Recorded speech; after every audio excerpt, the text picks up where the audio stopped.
Nigeria's economy is expanding as South Africa's economy slipped into a second recession in consecutive years as power cuts weighed on output and business confidence dropped.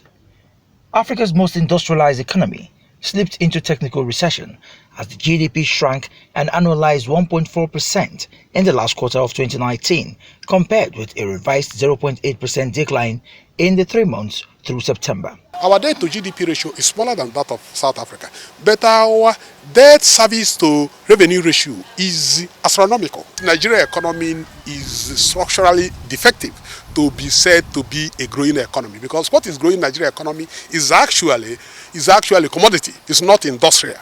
In innovation, in technology adaptation, we are still far behind. And if you also look at the financials, the Nigerian financials are not looking good at all. The GDP had shrunk from the same period a year earlier. This has put Nigeria on the lead as Africa's largest economy, with a GDP of around $470 billion. But economic watchers say the dynamics are not for Nigerians to celebrate. The growth in Nigeria is a result of mismanagement of South African economy. So, because as a result, South Africa is falling behind, because South Africa is more of socialist capitalism, where the poor are being carried along in a way that is not sustainable. We are regressing in many ways, and our debt is reaching the level of $80 billion. You know, far ahead of anything that South Africa has, and their institutions are so much stronger.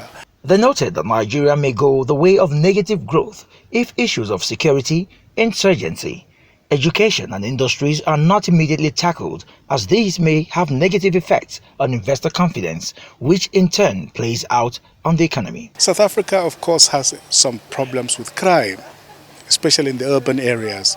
But it's nowhere compared to Nigeria, where, you know, it has reached calamitous proportions. Nigeria has become the kidnap capital of the world.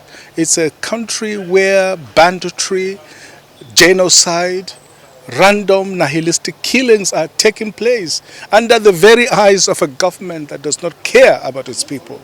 You can never find that kind of thing in South Africa. Be it as it may, the problem remains that there is a security problem. No serious investor will invest in an environment of such security problem. They also argued that Nigeria's economic output is underperforming because at about 200 million, its population is about 3 times larger than South Africa's. But on per capita basis, South Africa's GDP numbers are 3 times larger than Nigeria's.